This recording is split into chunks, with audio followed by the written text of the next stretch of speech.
My wife looked me dead in the eyes and said she had a detailed timeline for when my disabled brother would conveniently no longer be my responsibility, and she'd already picked out which room would become her new home office. I'm 41. My wife, Vanessa, is 39.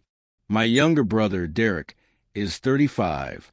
We live in a sprawling, slightly run-down farmhouse on 50 acres, about 45 minutes outside of Asheville, North Carolina.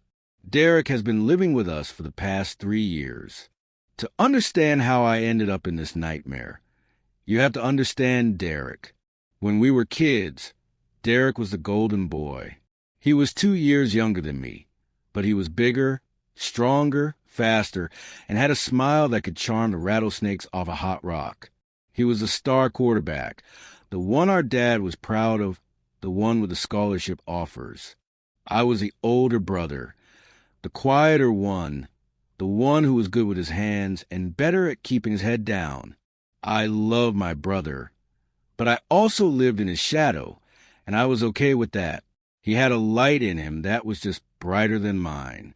That light got snuffed out on a rainy Tuesday night 15 years ago. Derek was driving home from a party he shouldn't have been at because he had a game on Friday. He wasn't drunk. The toxicology report was clear, but he was tired. The roads were slick, and a deer decided to become a hood ornament. He swerved to avoid it, lost control, and wrapped his truck around a 100-year-old oak tree. The accident didn't kill him, but it took everything else. A traumatic brain injury. They said he'd be a vegetable for the rest of his life. They were wrong, but not by much. For the first 12 years after the accident, my mom was his primary caregiver. She was a saint. She retired early, converted the den into a hospital-grade room, and dedicated her entire existence to Derek. She fought for every scrap of therapy, every tiny improvement. And there were improvements. He learned to eat on his own again, though it was messy. He could shuffle a few steps with a walker. He could say a few words, mostly our names, and okay. He wasn't the golden boy anymore, but he was still Derek. He still had that same gentle smile, especially when you told him you loved him. 3 years ago, our mom passed away. Cancer. It was fast and brutal. On her deathbed, she made me promise. She grabbed my hand with a strength I didn't know she had left and said, "You take care of him, Ethan. Don't you put him in a home. He's your brother. He's my baby. You promised me." I promised. I looked at my mom, the woman who had given everything for us, and I promised. There was no other answer I could give. So Derek came to live with us. Vanessa and I had been married for 8 years at that point. We had a good life. We both worked in tech, me in IT infrastructure, her in project management. We had a nice, modern house in a suburb of Charlotte. We talked about it extensively before he moved in. Vanessa was hesitant, understandably so. It was a huge life change, but she agreed. She said, "He's your brother. Family takes care of family." I loved her so much for that. We quickly realized our modern house wasn't going to work. Stairs were a nightmare. Doorways were too narrow. So we made another big decision. We sold our house and used the equity to buy this farmhouse. It was a fixer-upper, but it was all on one level. We could build a wheelchair-accessible bathroom, widen the doors, and give Derek his own suite of rooms with a private entrance. It was a financial stretch, but it felt like the right thing to do. It felt like we were building a life that could include everyone. For the first year and a half, it was hard, but it worked. We established a routine. I would get Derek up in the morning, help him shower and dress, and make him breakfast. A home health aide, a wonderful woman named Rosa, would come for 6 hours during the day while we worked. She'd feed him lunch, do some physical therapy exercises with him, and just keep him company. In the evenings, I'd take over again, making dinner for all of us, helping Derek eat, and then getting him settled for the night. Vanessa was supportive. She'd cook on the weekends. She'd sit and talk to Derek, even if he couldn't really talk back. She'd rub his shoulders when he was having a bad day with his muscle spasms. But over the last year and a half, I felt the tide turning. Vanessa started to pull away. The conversations at dinner became shorter. She'd eat in front of the TV instead of with us. She started going out with her friends more, sometimes 3 or 4 nights a week. She'd come home late, smelling of wine, and go straight to bed. She stopped asking about Derek's day. She stopped interacting with him at all. If he was in the living room watching TV, she'd go to our bedroom. If he was in the kitchen, she'd grab her food and leave. I tried to talk to her about it. I'd ask, "Hey, is everything okay? You seem distant." And she'd always have an excuse. Work was stressful. She was tired. She needed some me time. I got it. I was tired too. Caring for Derek is a 24/7 job, even with Rose's help. There are accidents. There are sleepless nights where his muscles seize up. There are moments of sheer, overwhelming exhaustion. But he's my brother. I made a promise. The tension really started to boil over about 6 months ago. We were doing the finances for the month, and Vanessa pointed out how much we were spending on Derek's care. Rose's salary, the specialty food he needs that's easy to swallow, the co-pays for his physical therapy and doctor's appointments, the cost of constantly running the HVAC to keep his room at a perfect temperature. It was a lot. "Ethan, we're pouring thousands of dollars a month into this," she said, her voice tight. "This is money we could be saving for ourselves, for our retirement, for a vacation. When was the last time we even went on a vacation?" "He's my brother, Ness," I said, using my old nickname for her. "It's not pouring money into this. It's taking care of him. He's not our child, Ethan. We have a right to a life. This isn't the life I signed up for. I signed up for a husband, not a husband and his permanently disabled brother." The words stung, and I think she saw that on my face, because she softened her tone. I'm tired of it. I'm tired of our life revolving around his schedule. I'm tired of not being able to have people over, because he might have a meltdown if there's too much noise. I'm just tired. I try to be understanding.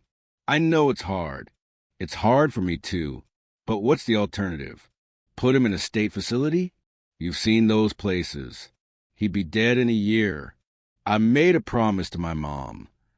You made a promise to your mom, not to me, she said quietly, and that was the end of the conversation.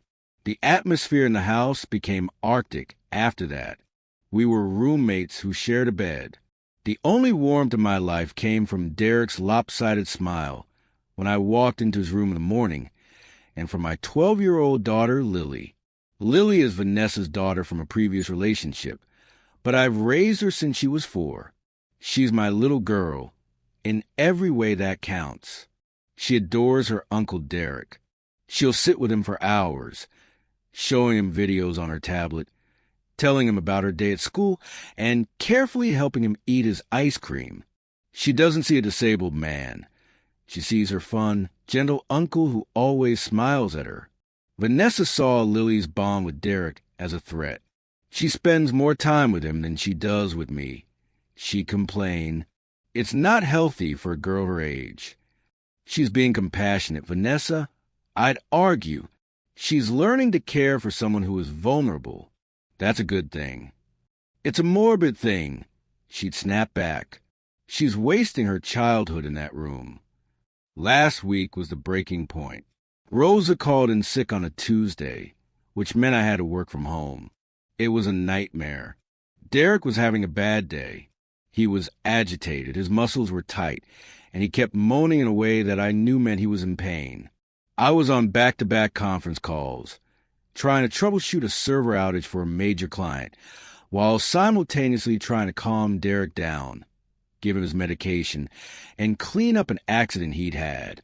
By 3 p.m., I was at my wit's end. Vanessa walked in the door from work, saw the chaos, and just turned around and walked back out. She didn't say a word. She just got back in her car and drove away. She didn't come home until after midnight. When she finally did come home, I was sitting in the dark kitchen, a cup of cold coffee in front of me, running on fumes and pure anger. She flicked on the light, jumped when she saw me, and then her face settled into a hard mask. "Don't start, Ethan," she said, walking past me toward the hallway. "Where were you?" I asked, my voice quiet. I was too tired to yell. I was at Megan's. I needed to get out of this circus for a few hours. "Is that a crime?" "You left me. You saw I was drowning, and you just left." "I didn't sign up to be a nurse, Ethan. I signed up to be your wife. And lately, I don't have a husband. I have a coworker who I share a bathroom with." She turned to face me. "This can't go on. Something has to change. I know it's hard, but—" "Hard!" She laughed, a brittle, ugly sound. "You don't get it. You'll never get it. This isn't about hard. This is about my entire life being put on hold for a man who doesn't even know who I am. He doesn't know my name, Ethan. He's been living in my house for 3 years, and he doesn't know my name. It's a brain injury, Ness. It's not. It's not personal, I know." She cut me off, waving her hand dismissively.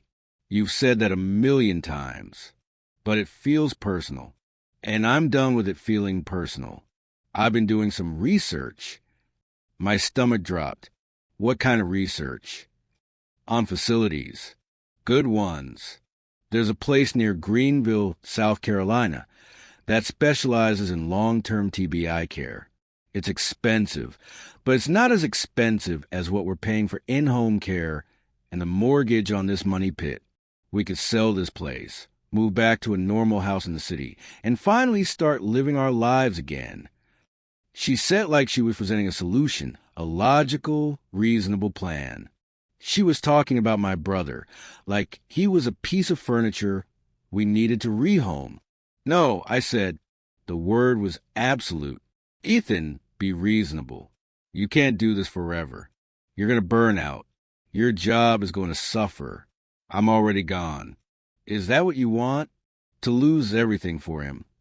"I made a promise." "You made a promise to a dead woman," she yelled, finally losing her cool. "Your mother is gone. Ethan, she can't see you. She doesn't know if you keep your promise or not. But I'm here. I'm alive, and I'm telling you I can't do this anymore." "I can't," I whispered, shaking my head. "I can't do that to him. He'd be terrified. He'd think we abandoned him. I can't." Vanessa stared at me for a long, hard minute. Then she shook her head, a look of pure disgust on her face. "You're not a husband. You're a caretaker. And I'm done being the other woman in my own marriage." She turned and walked to our bedroom, slamming the door so hard the old farmhouse shook.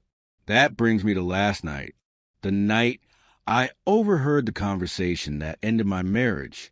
Lily had a sleepover at a friend's house. I had just gotten Derek settled for the night. He was calm. His pain meds had kicked in, and he was watching an old black and white movie, one of the things that soothes him. I was exhausted, but too wired to sleep. I decided to sit on the back porch for a while and just listen to the crickets. Our farmhouse is a long, wraparound porch. The living room has these huge, old windows that we keep open at night to let the breeze in. I was sitting on the far end of the porch, hidden in the shadows, when I heard Vanessa's voice through the open window. She was on the phone. At first, I wasn't really listening. I was just staring at the stars, trying to decompress. But then her words started to filter through, and I froze. "No, Mom, I'm serious.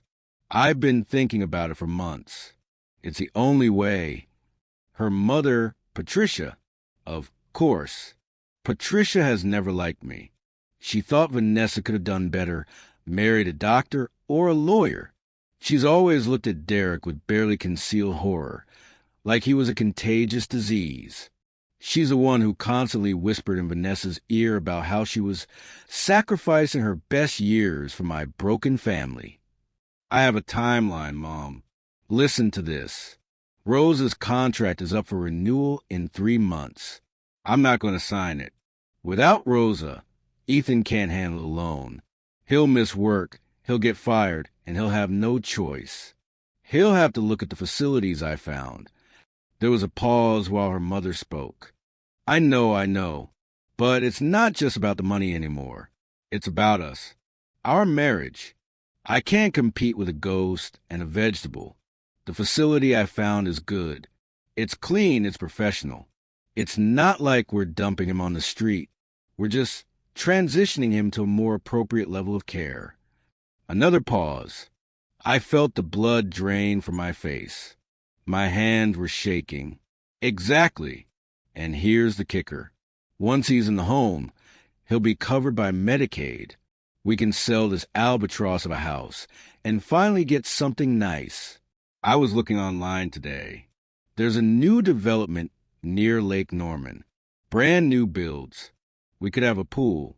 A pool, Mom. And I've already picked out which room will become my new home office. The one with the big window overlooking the backyard. It'll be perfect. It'll be like the last 3 years never happened. The casual cruelty of it. The premeditation. She had a timeline. She had a plan to dismantle my brother's life, and by extension mine, piece by piece. She had been researching this, plotting this, for months. She wasn't just tired. She was strategic. And what about Ethan? I heard myself whisper into the darkness, but of course, she couldn't hear me. Her mother must have asked the same question. Ethan will get over it, Vanessa said, her voice cold and dismissive. He'll be sad for a while, but he'll get over it. He's a practical man.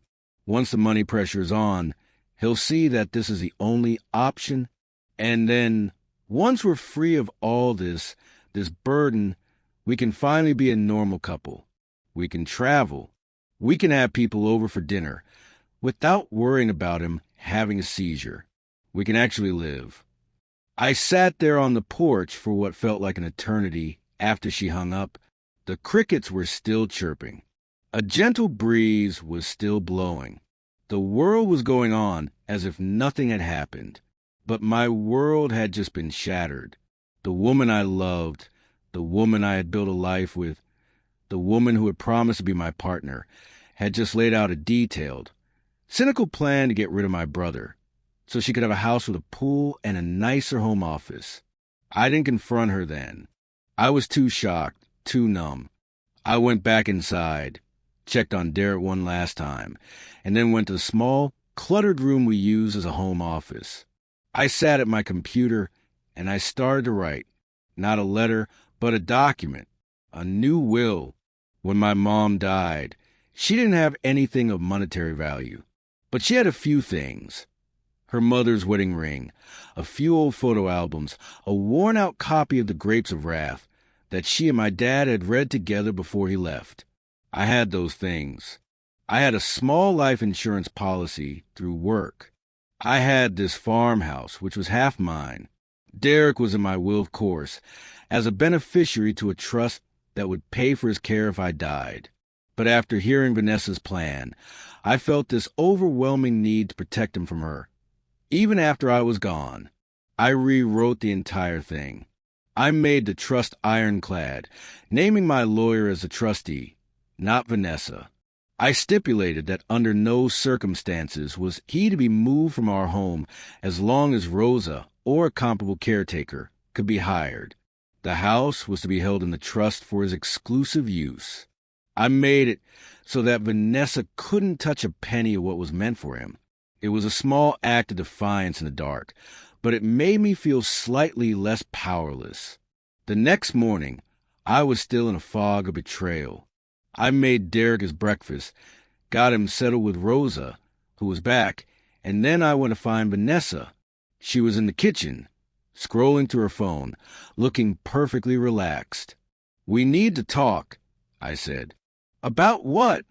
She asked, not looking up. About your timeline. That got her attention.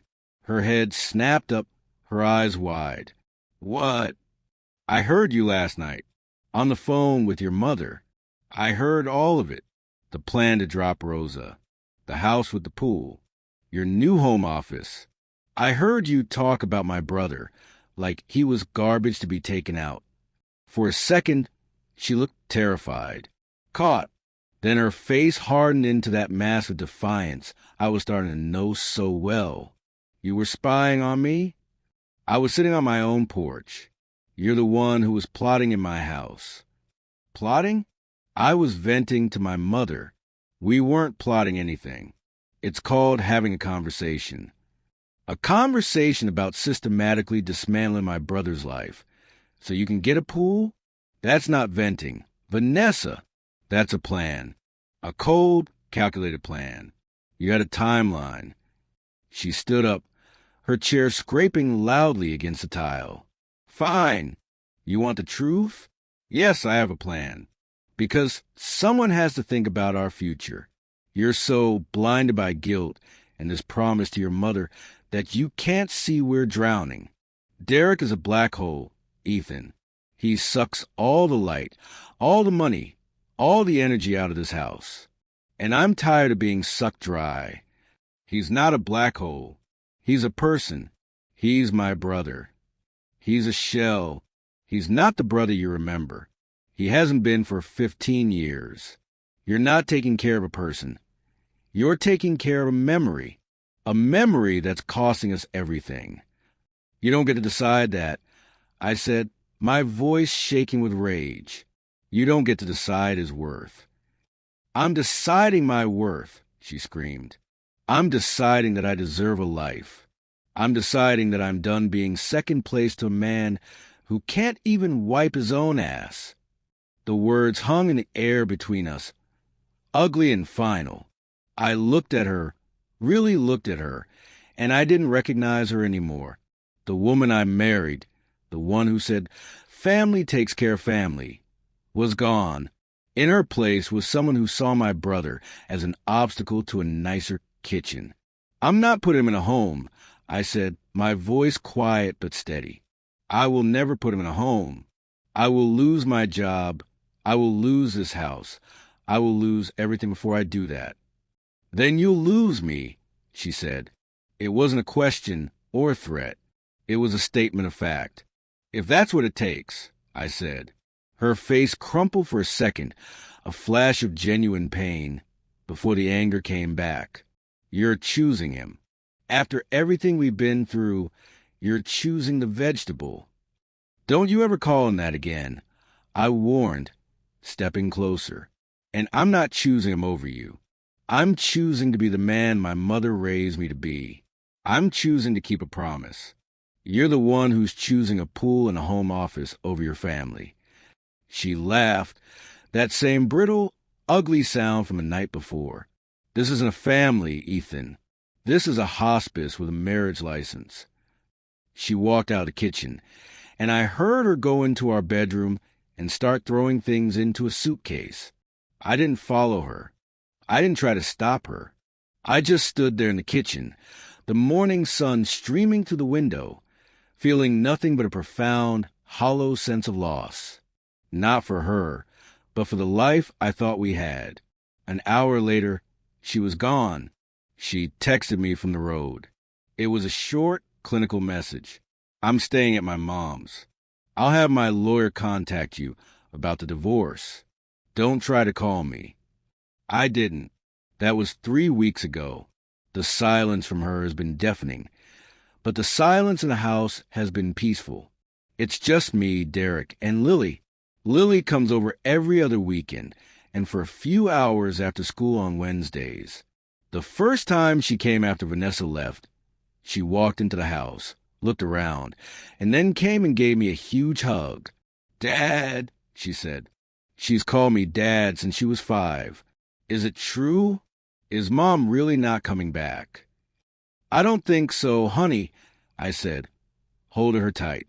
I'm so sorry. She pulled back and looked at me. her young face serious. It's okay. The house feels quieter. Not as scary. Can I go see Uncle Derek now? And that was it. That was the only validation I needed. My 12-year-old daughter understood what my wife never could. That love isn't conditional. That family isn't just the easy, fun parts. That taking care of someone who can't take care of themselves is the most important thing you can do. The divorce is moving forward. It's messy, but my lawyer is confident. Vanessa's going after half the value of the farmhouse, claiming it a marital asset, which it technically is. But I've made it clear that if she forces a sale, I'll use every penny I have to set Derek up in an even better care situation somewhere else. She'll get her money, but she'll have destroyed her daughter's home and her ex-husband's life to get it. I don't think she cares. Yesterday, I was sitting with Derek in his room. He was having a good day. His eyes were clear, and he was watching me with that gentle focus he gets sometimes. I was telling him about my day, about a problem at work, about a funny thing Lily said, just talking the way I always do. When I finished, he reached out with his shaky hand and placed it on my arm. He looked at me, and with immense effort, he said, "Good, brother."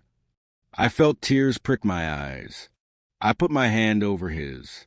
"You too, Derek. You're a good brother too." And for the first time in months, maybe years, I felt a sense of peace. My marriage was over. My wife had shown me who she really was. But my family, my real family, was right here in this room. My brother, my daughter, the promise I kept. That was enough. That was everything.